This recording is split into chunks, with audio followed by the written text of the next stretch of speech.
প্রিয় দর্শক, আপনাদের সবাইকে স্বাগত জানাচ্ছি স্পোর্টস ডেইলিতে। সাথে রয়েছি আমি রাইসুল ইসলাম। বরাবরের মতো জাতীয় দৈনিকের খেলার শিরোনাম নিয়ে সাজানো হয়েছে আজকের স্পোর্টস ডেইলি। চলুন তাহলে শুরু করা যাক। দাপুটে জয়ে আয়ারল্যান্ডের সঙ্গে টি-20 সিরিজে সমতা ফিরিয়েছে পাকিস্তান। বিশ্বকাপকে সামনে রেখে পাকিস্তান আয়ারল্যান্ডের সঙ্গে তাদের ঘরের মাঠে খেলছে টি-20 সিরিজ। প্রথম ম্যাচে বাজেভাবে হেরে যায় পাকিস্তান। সমালোচনার তীর যখন বিদ্ধ করছিল পাকিস্তানকে, ঠিক সেই মুহূর্তে দ্বিতীয় ম্যাচে এক দাপুটে জয়ে ফিরে এসেছে পাকিস্তান দল। এই মুহূর্তে সিরিজ 1-1 সমতা রয়েছে। মোহাম্মদ রিজওয়ান এবং ফখর জামানের ব্যাটের উপর ভর করে 7 উইকেটের বড় জয় পেয়েছে পাকিস্তান দল। এদিকে বাংলাদেশ জিম্বাবুয়ের সঙ্গে শেষ করেছে এক হতাশার টি-20 সিরিজ। এমনই শিরোনাম এসেছে জাতীয় দৈনিকে। জিম্বাবুয়ে, যে দলটি এবার বিশ্বকাপে নিজেদের জায়গা করে নিতে পারেনি, সেই দলকে ঘরের মাঠে ডেকে এনে বাংলাদেশ খেলল 5 ম্যাচের টি-20 সিরিজ। সেখানে পঞ্চম ম্যাচে ভরাডুবি হয়েছে বাংলাদেশের।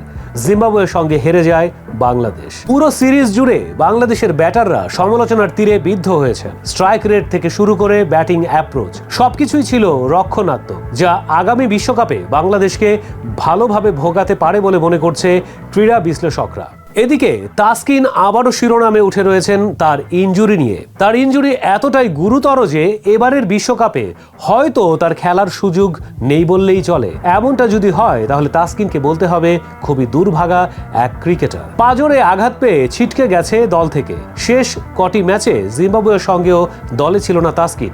সেই পাজরের আঘাত তাকে খুব ভালোভাবেই ভোগাচ্ছে এবং এবারের বিশ্বকাপে বাংলাদেশ হয়তো তাসকিনের সার্ভিস নাও পেতে পারে। বিতর্ক ছাড়া আইপিএল যেন চলেই না। এবার বিতর্কের কেন্দ্রে রয়েছে লখনৌ সুপার জায়ান্টের মালিক সঞ্জীব গোয়েঙ্কার। সানরাইজার্স হায়দ্রাবাদের সঙ্গে খুব বাজেভাবে হেরে গিয়েছিল লখনৌ। খেলার পরপরই ডাগ আউটে নেমে আসেন সঞ্জীব গোয়েঙ্কার। ক্যামেরাতে দেখা যায় খুব বাজে বডি ল্যাঙ্গুয়েজে কথা বলছেন তিনি লোকেশ রাহুলের সঙ্গে, এবং সেই ভিডিও এখন ভাইরাল হয়ে গেছে। আর এই নিয়ে তিনি আছেন সমালোচনায় আরো যোগ দিয়েছেন ভারতের master class batter Virender Sehwag. তিনি বলেছেন, ব্যবসায়ীরা শুধু টাকাটাই চেনে, খেলার কিছুই বোঝে না। আর তাই হয়তো তিনি রাহুলের সঙ্গে এমন ব্যবহার করেছেন এবং ধারণা করা হচ্ছে আগামী আইপিএলে রাহুল হয়তো লখনৌ ছেড়ে যেতে পারেন। এই ছিল আমাদের আজকের স্পোর্টস ডেইলি। তবে আজকের স্পোর্টস ডেইলিতে বাকি রয়ে গেছে আমাদের পিক অফ দ্য ডে। আর আজকের peak of the day Brazilian sensation নেইমারের কথা যখন আসে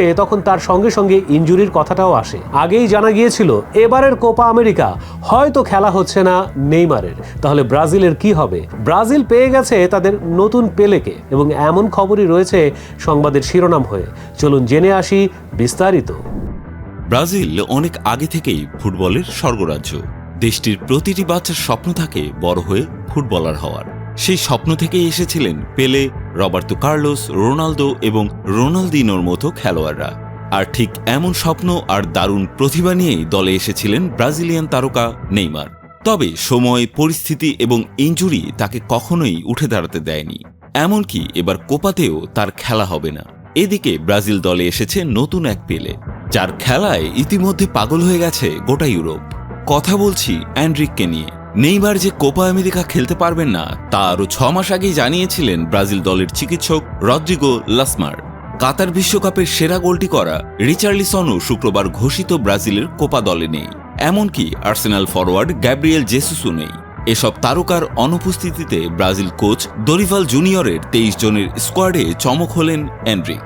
17 বছরের এই ফরওয়ার্ড কি পারবেন 5 বারের বিশ্ব চ্যাম্পিয়নদের প্রত্যাশা মেটাতে? পালমেইরাসের টিএনজি স্ট্রাইকার এনরিক অবশ্য এরই মধ্যেই আগামীর তারকা হিসেবে পরিচিতি পেয়ে গেছেন। অমিত প্রতিভা দেখে 2022 সালের 15 অক্টোবর এনরিককে দলে ফিরিয়ে ফেলেন রিয়াল মাদ্রিদ। চুক্তি করলেও বয়সের বেড়াজালের কারণে এতদিন স্প্যানিশ জায়ান্টদের হয়ে মাঠে নামতে পারেননি তিনি। আসছে জুলাইয়ে বয়স 18 হওয়ার পর সান্তিয়াগো বার্নাব্যুতে যোগ দেবেন তিনি। অবশ্য রিয়াল মাদ্রিদে আসার আগেই তারকা খ্যাতি পেয়ে গেছেন এনরিক। ব্রাজিলের হয়ে 4টি ম্যাচও খেলে ফেলেছেন তিনি। এর মধ্যে গত 23 মার্চ ইংল্যান্ডের বিপক্ষে ওয়েম্বলিতে প্রথম আন্তর্জাতিক গোল করেন।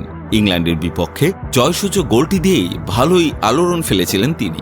21 ম্যাচ পর সেটি ছিল ওয়েম্বলিতে স্বাগতিকদের প্রথম হার। 3 দিন পর স্পেনের বিপক্ষে 3-3 ড্র হওয়া ম্যাচে গোল করেছিলেন এনরিক।